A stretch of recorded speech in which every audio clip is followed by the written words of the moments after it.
Sharp French, what up?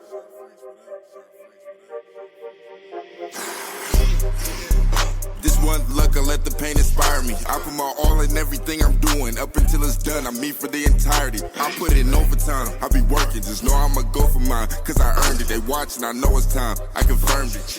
A whole society determined. What is up, everybody? Welcome back. I am your host, Shawn French, and today I have with me a hilarious dude. Someone I have met on the internet, and he is freaking hilarious. He's become a good friend, and he provides a lot of comedy relief for a lot of parents, husbands, fathers, all that good stuff, man. So I have with me today a dad, a husband, a mortgage lender, an all-around funny son of a bitch, my boy Steve Wiltz. What's up, baby? How you doing, buddy? Oh, dude, I'm great, man. It's just great to see your face, and we're finally having this conversation, which is long overdue and much needed. We've been trying to connect on this for quite some time. Bro, I look back at my text. I think it dates all the way back to maybe November or December. I mean, it's like, how shitty can we be in reconnecting and getting something on the schedule? Maybe it all just kind of rolls into that whole, we are a million different things, and trying Right. to prioritize all that is not easy. No, it sure isn't, man. So, I'm excited to share you with the audience today because, like I said, prior to recording, you are bringing some funny things to all platforms. And, but listen, man, before we get into all that, just for those who may not know who you are, why don't you give the audience a little bit of a synopsis of who you are, what you do, and what you're bringing to the world? Yeah, man. I, like you said, I'm a dad, I'm a husband, been married to my beautiful bride for 16 years, coming up on that. Got 2 little girls, create content, and I'm a mortgage lender, sharing all the time. It's kind of the same thing as creating content. Always, that mind just never stops, right? And neither do people who want loans or need questions answered. Exactly, man. It's funny. How did you come up with the idea of telling funny jokes and having your bride in the background? And what you told me yesterday was interesting. Like, she doesn't know what's coming, right? She doesn't know what is being said. So her reactions not only look genuine and hilarious and priceless all at the same time, but now I know they're truly authentic. So walk me through that whole process and how you decided to start bringing that to the platform.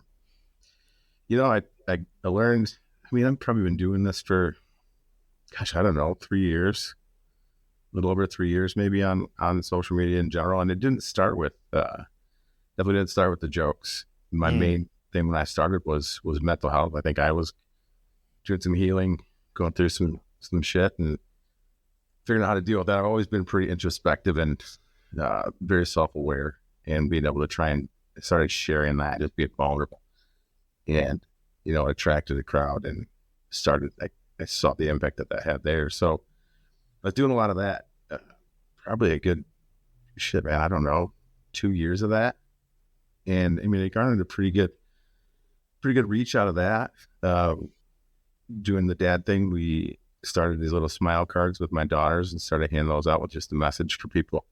And I still do that, just here and there, not quite the same concentration, but that was a lesson. And like everything you do creates a ripple, which is why my name on TikTok is Ripple Time. And I'm kind of slowly moving stuff over to be more to my name base, just because I think it's a little more recognizable. And I notice also that's just kind of the path that people take. And so much of it, I think, comes down to just observing what else works, right? Like what I think works on the platforms. And that's where that whole idea came from. We started doing, a lot of it in the beginning was empathy and being highly empathetic and being a dude and being able to share that. And then doing my wife's funny reactions to songs or like tidbits of songs, and she just laughed, and I'm like, okay, well, that's funny. And then eventually, I don't know, I don't get a chance to consume as much content as I wanted to anymore. Seems like I get so much stuff sent to me that normally I just pick through my messages, and that's a lot of the good videos anyway.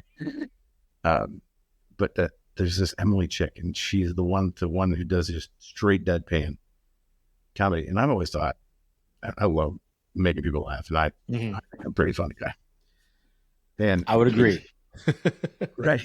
So, that's just kind of my delivery style too. And so when I started doing that, mixing in dad jokes, and now I do, some of them are kind of raunchy, some of them are just puns, it's all about just being flexible. And you can never, I just don't think you can always be the same, right? This world's changing so damn fast that you kind of have to keep up with it at the same time and find yourself and find your crowd and the people that you want to sit at your table with, and it helps people. It gets them away from the daily, like, life sucks. Yeah.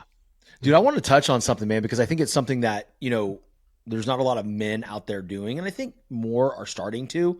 But you talked about how you were going through your own struggles, right? In your own growth, talking about mental health and all that kind of stuff. Like, man, like as men, we don't really talk about shit like that, man. And it is hard. And there's times where I have just felt like on an island all by myself. And although I have an amazing wife and 3 beautiful children, sometimes there's times where I go through things where I just feel like I'm the only one. When it comes to what your family eats and drinks, your choices matter. You're the expert because you know what fits your life. And getting it right starts with good information. That's why America's beverage companies are sharing more information about our ingredients at goodtoknowfacts.org. No spin, no judgments, just the facts straight from the experts for more than 140 beverage ingredients. Visit goodtoknowfacts.org.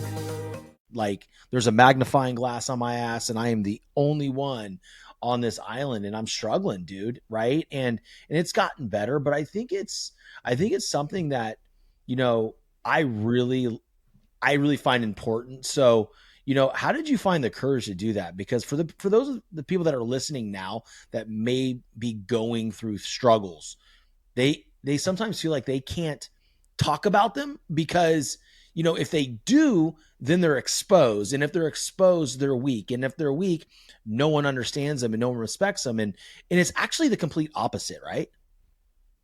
Yeah, I think so too. Yeah. You can be vulnerable. I mean, we grew up, we're about the same age. We grew up in that same generation where you just didn't talk about shit. My dad was just like a hardened criminal when it came to emotions, right? And I think, I don't know, I think when it comes down to being a man per se in today's society, I mean, you can be gentle, but you also have to be able to flip and be fierce. Yeah. Yeah. And I don't know when my flip that switch the moment really was per se. I mean, it seems like it was years ago because I've really been at that, like, I don't give a fuck stage in quite a while. Or for quite a while. And I just get so tired of so much stuff being hidden and like picking through stuff. And so I figured, you know what, hey, if I'm just opening out there and putting it out there, take it or leave it. You really begin to understand or realize how little people actually really truly care when you understand that they can only see everything from their level of perspective. They have no So who gives a shit? We never know what's going on with someone else, right? That's a great point. And it's funny because, you talk about our generation, you almost have to be a hardened criminal to, if you talk about your feelings and your emotions. Man, I remember being a kid and hearing like, boys don't cry.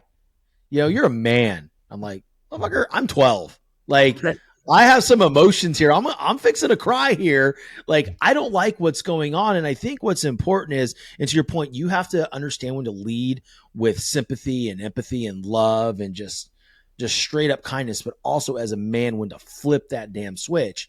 And it's funny because, like, I talk to a lot of fathers and a lot of entrepreneurs, and the ones that understand it the most, the specific dynamic we're talking about, gentle, kind, empathetic, sympathetic, loving, etc., and then flip, are the dudes that have daughters. And bro, that's a special fucking job, dude. Being a father of girls. I mean, I have my son, he's 10, and then I have a 5 and 7-year-old daughter.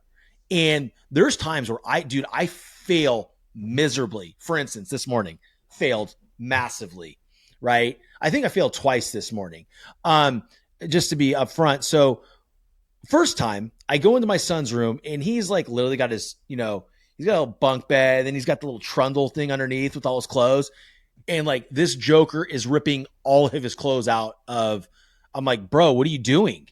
He goes, I need my spirit shirt. I'm like, bro, it's Thursday. He's like, no. And he's getting this look like he's about to cry. And he goes, I need my spirit shirt because we earned field day. I'm like, bro, you're telling me now.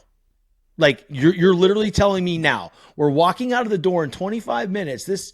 You didn't think to tell me yesterday so I could email your teacher, get a shirt there, bring money in, yada, yada, yada, right? And so I could be strong with him. And he looks at me and he goes, well, I just found out yesterday. I'm like, so why are you telling me today?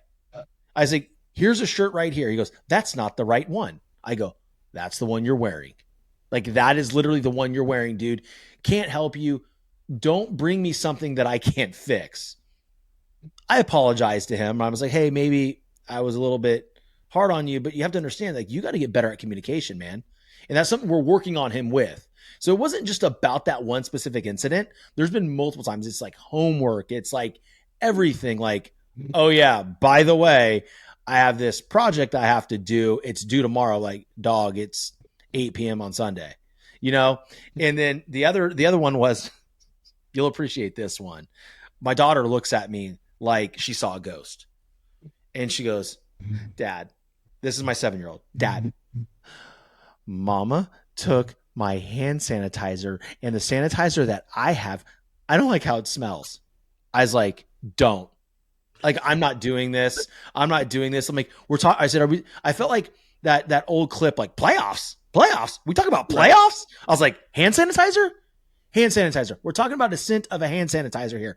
And her face was just like, and I'm like, I apologize to her. I was like, listen, I was probably a little hard on you, but really, like, understand, Alina, that I can't fix that. And you're looking at me like one of our animals just died. It's hand sanitizer. But like, I don't know, I'm off on a tangent, but like, those are hard moments, dude. Yep. I got 2 girls, man. I think that God is teaching me some patience. My God, man, one's 12 going on I don't know, 25. Oh no, my 5-year-old's like almost 32. Yeah. My 9-year-old's probably going on 25 also, because she's got an older sister doing the same thing. Mm-hmm. So yeah, I feel you, man. And it's hard to be that tough and consistent, because that's what I am. I'm like, here, boom, this is what it is. Mm-hmm. There's no reason in sitting on something that you can't fix, you can't change it. So like, let's move on. Let's get a plan. Let's just go. Let's go. And then when I sit and wallow in it, and I'm just like, that's not how this shit works. Yeah. But to be able to back off and be like, okay, fine. So they're 9 and 12. Yeah, granted, I got 30 something years, on them of experience. You got to remember that. So yeah, the girl thing is definitely a whole different. Dude, and it's funny because like the whole message, dude, like I'm hoping what the audience is getting out of this is being a parent is hard. It is hard. It is the most rewarding, I guess, title, job, blessing I've ever had. But at times, and I think this is something that men don't talk about enough. Women do. Moms do. Moms are overwhelmed. They do a ton that nobody sees behind the scenes. A ton. But dads have a different pressure too. And I have a lot of effing pressure on me. And it almost seems like those moments where I'm already feel like I'm in the pressure cooker. Now the fucking hand sanitizer is missing. Now the shirt isn't there. And it's almost like, it's an internal reaction. I'm reacting based on what's going on in my mind. And quite honestly, it's not their fault, And I fail in those situations. And it's like you said, you feel like God is, teaching you patience. I feel like every time I miss out on that opportunity to show that next level of patience, he's going to hit me with something else really, really soon. And I better be ready, and I better be ready to perform that patience. Like, do you ever feel that way, man? And then it's bigger. It's always like you miss out on the little thing, and then all of a sudden it's something way worse. You're like, damn it. I just got it right last time. Right. Like shit, dude. No, I fail all the time. And my daughter, my 12-year-old, because I think you're learning with your oldest and your youngest, you're parenting more, right? You've got experience in it. So I try to explain that to them. And my oldest is like, gosh, we used to get in just all out shouting matches, right? And I do that now too with my 9-year-old, but that's a whole different reason because she's got a different attitude. But yeah. And I would back off, reflect on it, kind of apologize. We're back to good. And she's like, you always do that, in the moment or whatever, we start shouting and then you come and you apologize. So, well, you don't apologize. And I'm learning something. So what are you learning? You're not, you think you're right all the time, So yeah, man, this parenting job is bullshit. They didn't, this bullshit. They didn't tell us.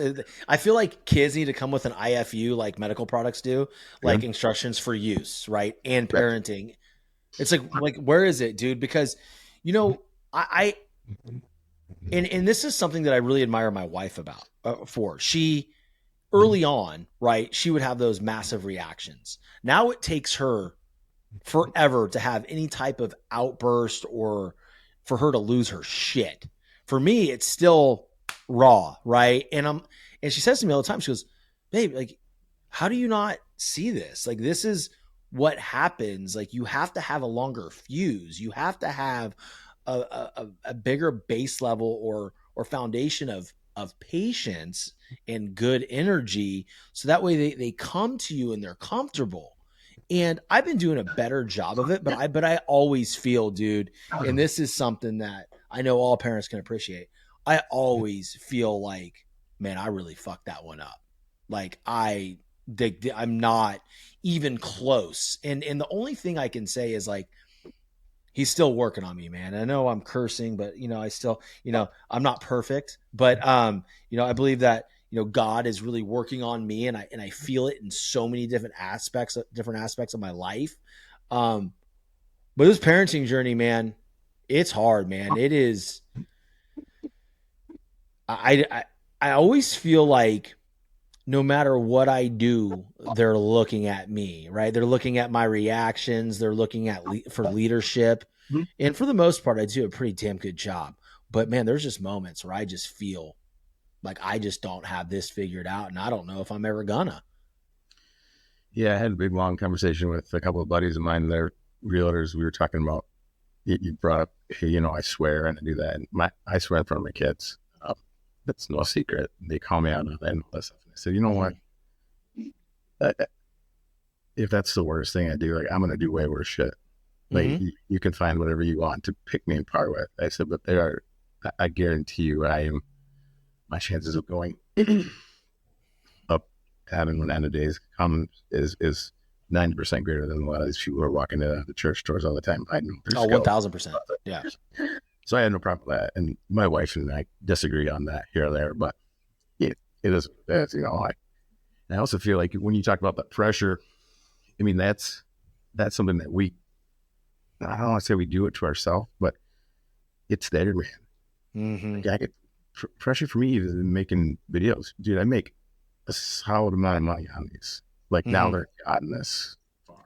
This shit's not easy, not to get where it is. I never even thought this was going to be something. And so when I'm like, all right, Chris, and we're making a video, and she's sitting on the couch, she's like, here, what do you think?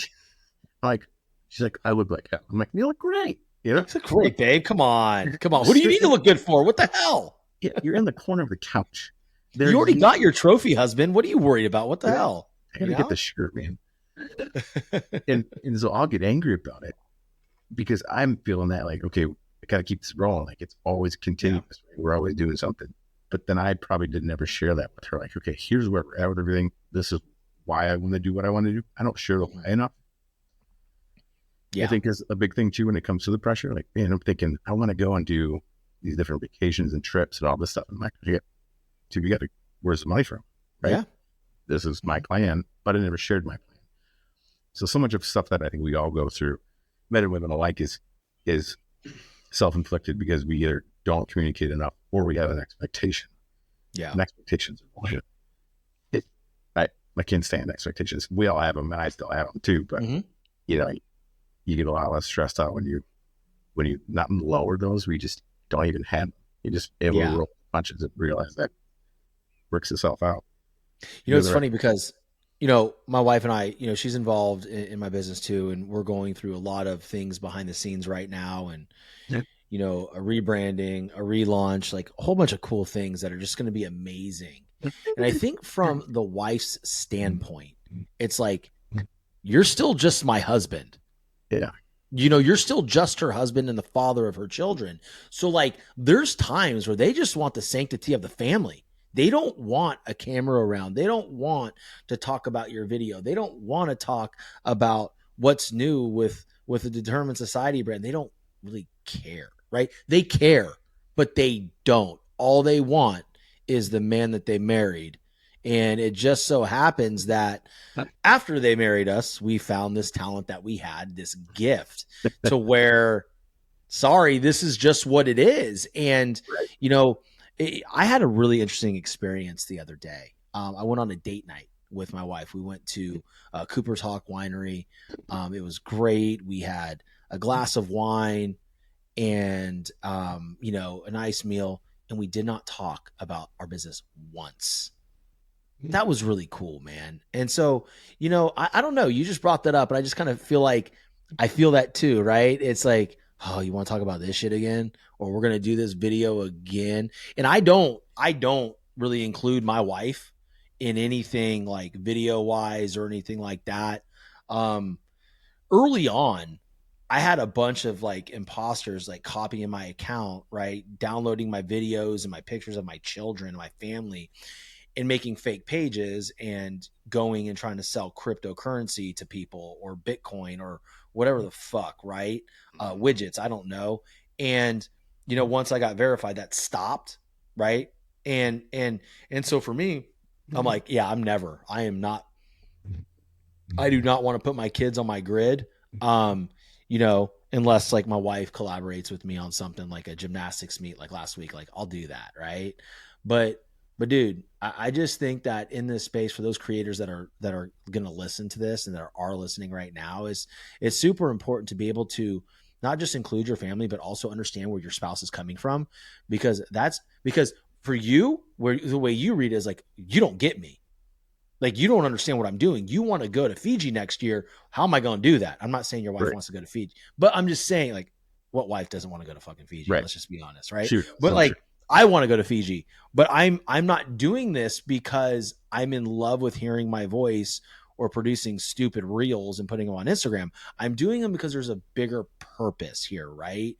Mm-hmm. And if I feel as if my wife would receive the messages I receive on a daily basis, whether it's an email or a DM or a text message, how that show changed their life. Yep. Or that joke or made them feel like they weren't alone. Like, dude, that is worth everything to me, right? Because it's all about impact.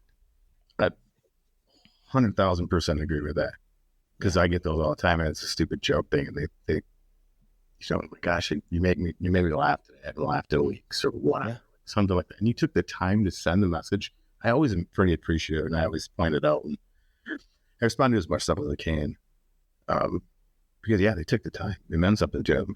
Mm-hmm. It's a little bit of validation, self-fulfilling on our side to get that good feeling out of it. But somebody took the time to be like, hey, yeah, man, I've been struggling with it. I had been fighting or whatever, and you make us laugh together. And that's the only time we laugh together. Like, I can't stop. Yeah. But I mean, bro, that, it is like that self-fulfilling thing, right? Where we have that need for that external validation, right? Mm-hmm. Which I think is normal. I think that people that say they don't seek outside approval, they're lying. They're full of shit. Oh, yeah. At some point, we always do, right? So like for those people, I always ask them like, okay, when you go to work, like, do you care what your boss thinks of you? Well, absolutely. Like, well, that's external validation. Because if you didn't give a shit, you wouldn't give a shit. Well, they could fire me. Well, what do you care if you don't care? Right. You know what I mean? So it's like, we're always looking for that. And so, from my end, when I get those, it's just like, okay, cool. What I'm doing isn't just a hobby. It isn't just me talking on a microphone. It is me impacting the world. in a very small scale, right? Of whatever it is. And to your point, if you can save one marriage, by your videos with your wife, and that's the only time they laugh together, it's going to bring more smiles, more laughter in other areas, and you are the catalyst. I'm sorry, that is God's work. Southwest Florida is one of the most beautiful places on the planet to live. For those of you that are thinking of moving from other states to come to Florida, or even just moving to a different part of the state, I want you to think of a big, beautiful luxury home. Contact Legacy Luxury Builders. They are a family-owned and operated luxury residential construction company. As a family-owned business, they believe in the power of building not just homes, but legacies. Contact Legacy Luxury Builders. Yeah, and I enjoy it too, and I'm sure you get reached out to by people where I'll pick apart some of the friends that I've developed on there and be like, hey, try this with your video. Right now, working with our soccer club up here on their social media stuff. I'm like, you just got this. I love it. I could do this 24 hours a day. Right? Yeah. It's so, I can get so obsessed with the analytics and what works, what doesn't work, what shirts. Like this shirt in general, it's purple. For whatever reason, I had lost this thing. I just found this morning. It was just being behind another shirt. This shirt does really well in videos. I don't know why. I don't know what it is, but colors, all sorts of stuff seem to affect things a lot of times. So being able to share that with someone, because like you said, I think we all need that. I don't believe there are very many things that are actually selfless in this world. When I was like, oh, he's such a selfless person, he's such a selfless act. I was like, bullshit. Yeah, you have an agenda. He felt good about it. That's why he did it. Mm-hmm. Yes, he cared about you, and yes, he did that, but he's not selfless. Like, let's establish that first, okay? You know, aside from jumping in front of a car to save a child or something like that, that's pretty selfless. Yeah. But everybody needs that. Everybody needs a little fulfillment. Yeah, I get it. I help people. You know, I stretch myself stupid thin. My mind doesn't stop. Just like you, just run around. And yeah, taking a step back. And that's why every once in a while I throw in a pretty heartfelt one with Chris, and she never sees those coming either, which I think are even better, right? But we do the day and night thing. And I think that's extremely important. You have to have that stuff. Yeah. No, I agree. It's funny because you were talking about colors of shirts. I had someone tell me, don't stop wearing black. I'm like, yeah, I'm not going to stop wearing black. Your videos will do better if you don't wear black. I'm like, well, you know, it's kind of the brand, right? Like I don't, but at the same time, it's like, you know, I think it's just, it's always this weird, like, you never know what's going to do well, right? You just never know. You never know. Like, I posted something on Facebook. Like I said, I don't know who needs to read this, but I'm proud of you, you know? And the caption was, you know, like, I see you, I am proud of you. If you are facing challenges and you are pushing through them with sadistic determination and you are doing everything you can, I see you, I am proud of you. And it did well on Twitter. It did okay on Facebook, but it blew up, you know, on Instagram within 30 minutes. And it's just, you know, like everybody's blow up is different. I'm not searching to go viral. I just think that, you know, there will be, when the shift happens, as far as the content, that'll bring a different audience and that'll bring more engagement. That'll bring a different aspect of it. But for me, it's like doing something that I love and then having people reach out, ask for help. And because you mentioned, you know, going back to the soccer club, you're helping them based on your successes, your failures on this platform. You're able now to go help somebody, right? I had a fitness coach reach out to me from Louisiana, and he goes, dude, I can't figure this out. Why are these not doing well? Like, how do I do this? You know, I'm like, well, dude, like, first and foremost, you're not engaging in the community. Like, you expect people just to come to you. Like, you have to go out there and make friends. Like you like, this is the first time I've locked eyes with you in a live situation, but like, I would probably do anything you needed because we've established a relationship. And for the people that were listening, like, we were laughing yesterday, we were on the phone because I don't see his content anymore. And he doesn't see mine. You know, and it's like, so when we're able to help, I mean, yeah, nothing is ever truly selfless, right? We're excited because we have value to give. That makes us feel good. Same thing when we do stuff for our kids. Nothing's ever truly selfless. Right. And that's a triggering topic, dude. I was talking to somebody else about that. I think maybe, dude, I don't know when it was. I don't know. I don't think it was you, but it was another man. And I think it was my buddy Sergio that I did a show with. I don't know. And people were like, that's bullshit. That's bullshit. I got so many text messages like, dude, how can you say there's no selflessness? I'm like, well, because there's not. Right. There was one person that was selfless. That was Christ. Yep. So I'm sorry. I don't want to hear it. It's just the way it is. We do things for other people because it makes us feel good and we want to help them and see them succeed. Right. It's double-sided, but it's never is, just man. For, it always is, dude. But what's the favorite joke you've ever said, or the favorite joke that you and your, let's lighten it up. Let's your favorite punchline joke that you've ever done. I don't even know. I could have so freaking ready up. I just, whenever I can really take you by surprise, like, and these are ones that I'm just recycling. I think this one was raunchy. It did really well. Facebook banned it. Yeah. That's on Instagram.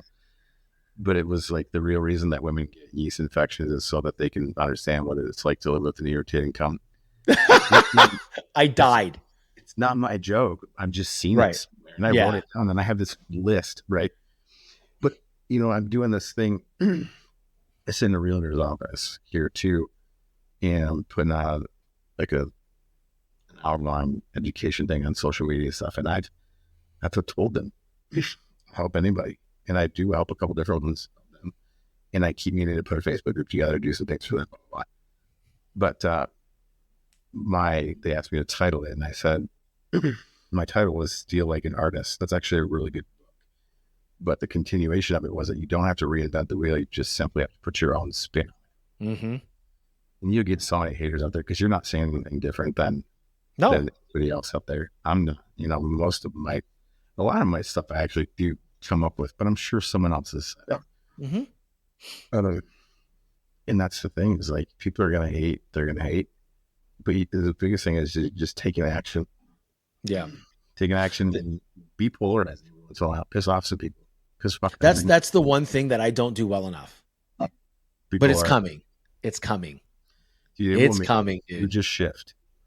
It's like, to me, it's like, I wanted, and for those of you listening, right, I do have a polarizing personality. I just haven't used it. You can tell I'm very edgy. Here's my thought process behind it. I have worked for almost 4 years to build a community of people who love my show, love my content. I feel like being polarizing right off the bat alienates a lot of people. Mm-hmm. I think that you have to give, just like in any relationship. It's a relationship piggy bank. People in your community, I'll call them my teammates on Instagram, right? Like, I hate the word followers. I hate it. I just can't stand it. Like, it's a locker room for me. Like, I like bantering in the sandbox like it's a damn baseball dugout, right? And those things are coming, but I just always felt like, okay, I need to build that trust first, so that way people know who I am. Now I feel like enough people that listen and consume my stuff know my heart. And so now when I go off on some things, right, it's going to be received a lot more openly, I believe. Yeah, I think that's a really good point too. Like, I think I have a teammate base. I think I had a teammate base of like 260,000 on just TikTok, but then Instagram, Facebook really I didn't put this content out there when it was the emotional, the empathy stuff. And so those people knew me, and I do things here and there to raise awareness or raise a bunch of money. And I helped a veteran, power washing business started, that sort of thing. And it's funny because my wife worries about this. As far as like, what do people think? Like, could we do less raunchy stuff, or can we do less this? I'm like, why? Yeah. my whole thing, and I'm not trying to change my wife at all whatsoever. She is a queen. I hold her in the highest regard, and I always will. But I really wish that she could just share in this freedom with me, where it's like, just don't fucking care. Yeah. I know who I am, and I need to, and I'm meant to do video about it. Like, listen, like, you guys see 30 seconds of a video of me doing some stupid ass joke. You have no clue. Yeah. You see what you want to see, or you see what I want you to see, because it does well. Yep. I can talk. I'm the deepest freaking thinker, and I can get real deep down lots of rabbit holes and stuff for a long, long period of time. And if I choose to shift content that way, I'll lose people up haters. That's good. But see, the point is, though, you've gained that respect and trust from so many people. When you do shift to that, it's going to be, oh, I can't wait to see what he's doing now. Right? Because they're already bought in. And I think that's important too. But it's funny because it's kind of the opposite in our house. Like, I care more than I think my wife does. Like, my wife is very secure in who she is. And I didn't grow up in a household that was built on confidence, man. Like, I love my mom. She's great. We have our issues, right?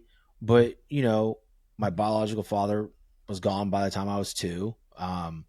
My father, that was my father my whole life, was, my mom remarried, and, there was a lot of leading by fear, right? And if you don't play Major League Baseball, you won't be shit because you can't do anything with your hands, and you can't do this. You can't.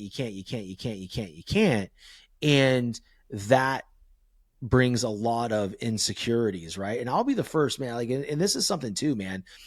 So many men are like, I don't have any insecurities. You're a freaking liar. You're a liar. I have a ton of them. I may manage them better than maybe the dude next to me, but don't get it twisted. They are there. They are there. And when I'm open, I was on my friend Allie and Demisha's show about 3 or 4 months ago. I think it might've been maybe 3 months ago. And I was sharing how I felt personally in high school. And my friend Allie was a freshman when I was a senior. She goes, oh my God, I never saw that. I saw you as popular. I saw you as confident. I saw you as well put together. And I'm like, yeah, I was an insecure kid, felt like I was fat, not good looking enough, worried about my ears, worried about everything. And I felt I was overcompensating, but that's not what came out. Yep. You know what I mean? Like, 1,000%. There's a ton of insecurity still. Yeah. Yeah. I just, I don't care. And I don't. It doesn't mean the insecurities aren't there. Exactly.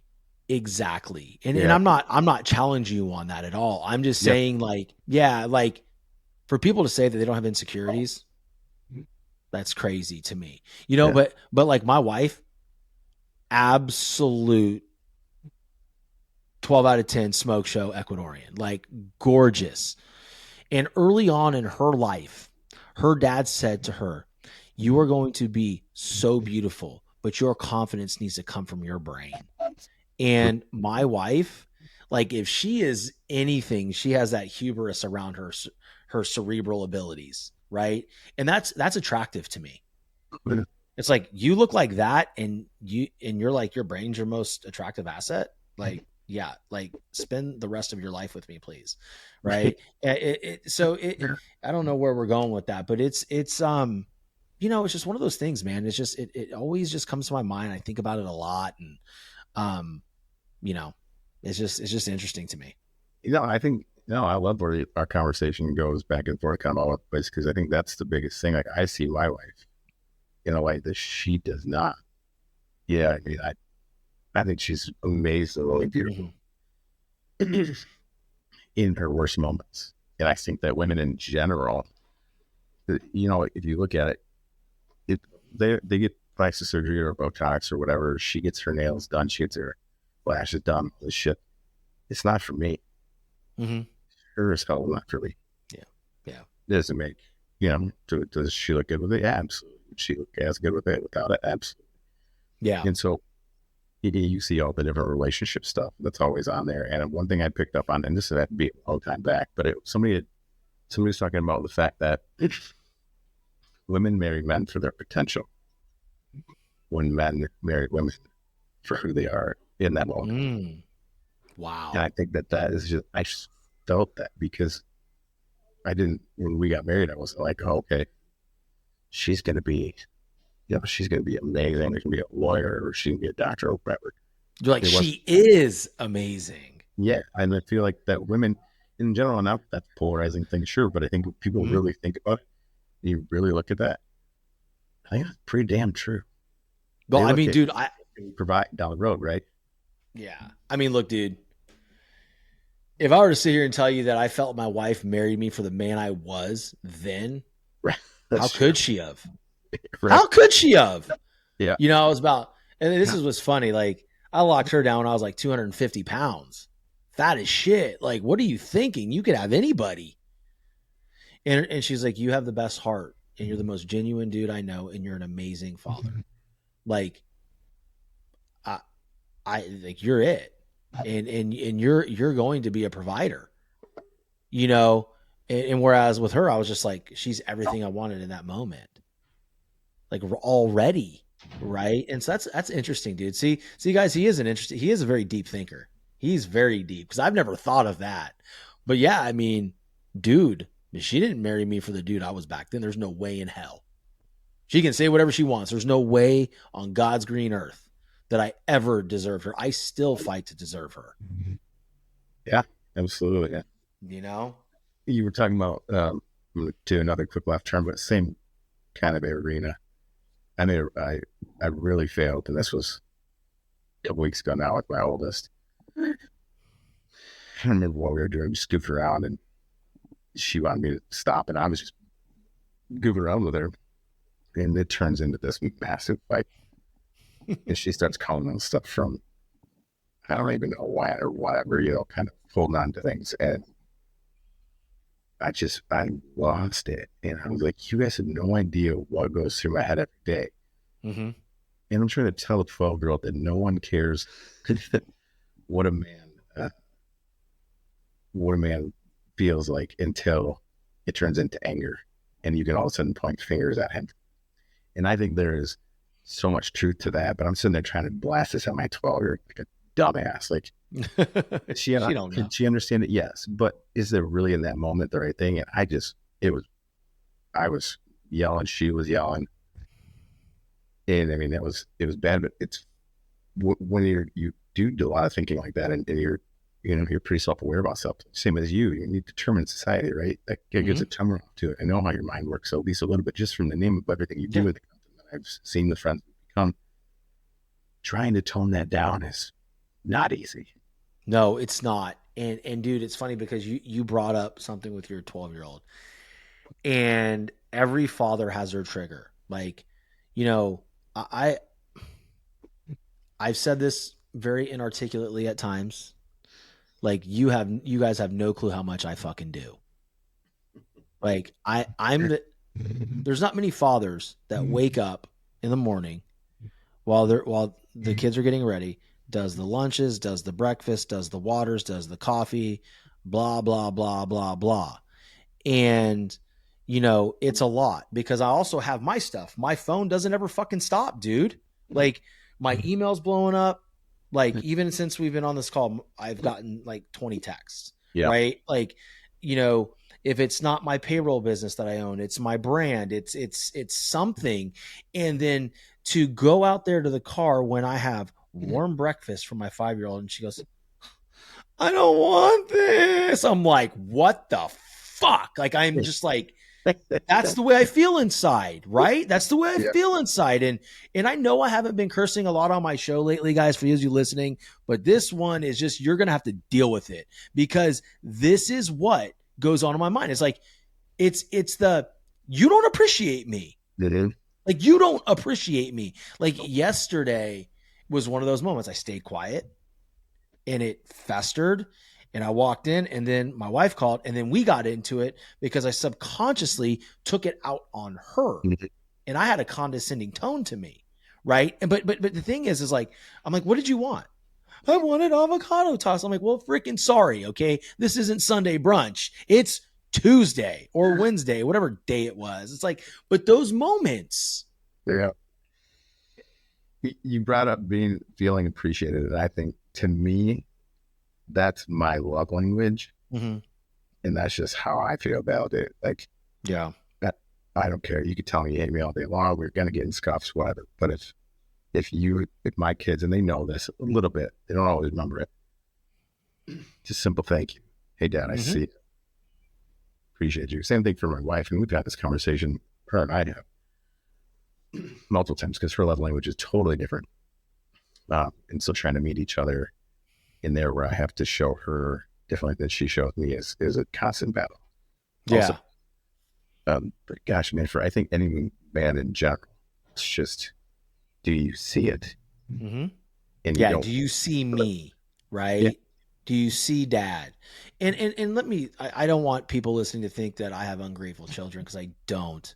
They're amazing. And a lot of my listeners do know my children, right? That I don't say a lot of my listeners, because there's much more now. A lot of times when I talk about this, like I remember back when only 15 people were listening. Yep. It's not the same 15 people. But like my youngest that I got so mad at yesterday, she's my most grateful. Oh, thank you, Daddy. You're such a good papa. But then there's those moments where I'm just like, what the like, I don't know. I made you an egg sandwich. Eat it or don't. Like, starve. Yep. And then Daddy told me to starve. Yep. I'm like, oh God, dude. Like, but dude, it's like, it's those moments where, looking back at it, is like, you know what, honey, you're right. I know you would really love avocado toast. The fact of the matter is I just didn't have time today, and I don't have avocados. So maybe over the weekend, but enjoy your sandwich. If you don't want to eat it, that's fine. Yeah. Hey, give it to mama. Yeah. And that would be the perfect response. And it's how I wish I would respond. Yeah. And that's why, you realize it after the fact. But in that moment, man, it's just, Jesus, you little mother. Yeah. Well, we're still animals. Yeah. We have that savage, dude. I'm sorry. I got that little savage in me. And it's just like, all right, cool. Like, you don't like that shit? Make your own damn breakfast then. Yep. Go eat the garbage at school. Because I'm driving you this morning. You can walk. Yeah. You want to do that? Find your ass. Put on your shoes, girl. Yeah. Get there. Oh, man. We were uphill both ways, bitch. Let's go. Yeah. I love it. Look, man, I appreciate you, and we got to land the plane here, but I just thank you for hopping on here. It's funny. You mentioned the conversations going, you like how it's going left, right, and all over the place. It's kind of what I love, because that's real life. Right. And what I try to do with my show is bring certain things out in my guests that my audience can enjoy and truly connect with them on. And I think we accomplished that today, dude. I truly do. I appreciate you. I feel like I got to know you much, much better. And I think there's going to be some more stuff we can do down the road together. We'd love to have you out here when we get the relaunch going. We can do some funny things, some fun stuff, but just thank you, dude. Thank you. Real quick before you go, why don't you, and I'll put the links in, but why don't you tell everybody where they can find you? Oh man, you can find me. Don't give him your address. Don't give him your fucking address, dude. Don't be a dumbass. Never mind. I thought that's what you meant. I thought I was getting visitors. Maybe like a side knock on the door. Hey, where's Ripple Time at? Yeah, right. Yeah, Ripple Time on TikTok, Facebook, Steve Wiltz, and Instagram. Instagram is Steve Wiltz. YouTube is under Ripple Time or Steve Wiltz. Honestly, man, it's. And you know this, if you just search your name, you ever do that? You're like, it used to nothing come up. Now it's like, holy shit, I got a thing on the right-hand side now. That's cool. Yeah. A knowledge panel. I didn't even know what that was. Right. Look, Mom, I made it. I'm huge now, Mom. I'm huge. There's like 2 things written about me, but it's there. Fuck it. Right. Yeah, exactly. It's the little things. So I tell my wife all the time. Absolutely. It's the little things, right? And I got all the little things. So, but look, man, I appreciate you, dude. And audience, those you listening, just go check my boy out. And he also does mortgages. He's one of the best mortgage brokers in the state of Michigan. So if you ever need anything, make sure you nationwide, buddy. Nationwide, everywhere. Yep. Go hit him up. I love y'all. Until next time, stay sadistically determined. Peace out. Write that down. Southwest Florida is one of the most beautiful places on the planet to live. For those of you that are thinking of moving from other states to come to Florida, or even just moving to a different part of the state, I want you to think of a big, beautiful luxury home. Contact Legacy Luxury Builders. They are a family-owned and operated luxury residential construction company. As a family-owned business, they believe in the power of building not just homes, but legacies. Contact Legacy Luxury Builders.